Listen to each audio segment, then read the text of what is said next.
نحمده ونصلي ونسلم على رسوله الكريم اما بعد فاعوذ بالله من الشيطان الرجيم بسم الله الرحمن الرحيم قال رسول الله صلى الله عليه وعلى آله وأصحابه وسلم قال الله عز وجل إذا تحدث عبدي بأن يعمل حسنة فأنا أكتبها له ما لم يعمل۔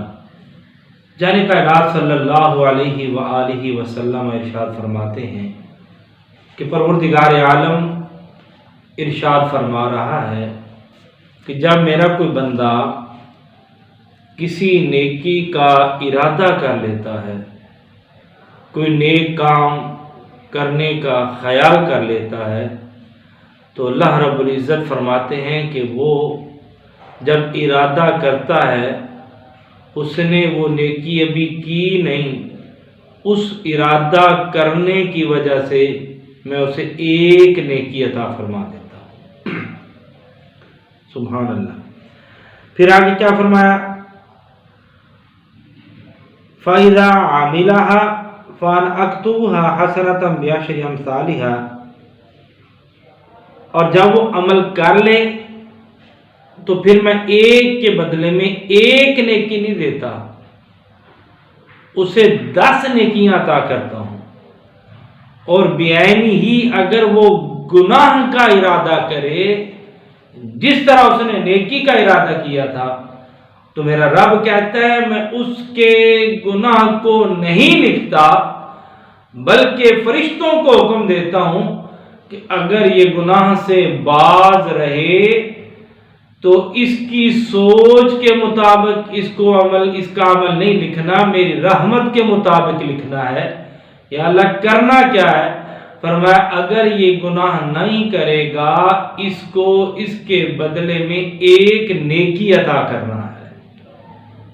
اور اگر فَإِذَا عَمِلَهَا فَأَنَا أَكْتُبُهَا لَهَا بِمِثْلِهَا، اور اگر یہ گناہ کر بیٹھے تو فرمایا پھر میرا رب کہتا ہے کہ میں فرشتوں کو حکم دیتا ہوں اس کے ایک کے بدلے میں 10 گناہ نہیں لکھنے، یہ مجھے بڑا پیارا ہے، اس کے ایک گناہ کے کیے ہوئے پہ ایک ہی گناہ اس کے نامہ اعمال میں درج کرنا ہے۔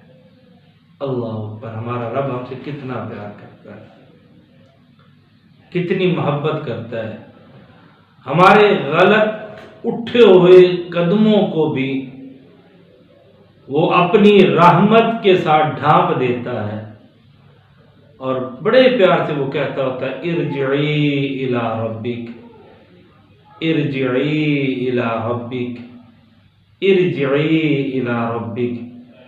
تو صاحبان ذی وقار ہمارے لیے لمحہ فکریہ ہے کہ ہم اپنی سوچوں کے محور کو ٹھیک کریں، ہم اپنے کردار کو ٹھیک کریں، ہم ہر ممکن کوشش کے ساتھ اپنے اخلاق کو ایسے حسن سے مزین کریں کہ جو حسن اس کے حسین ہونے کو بے مثال کر دے۔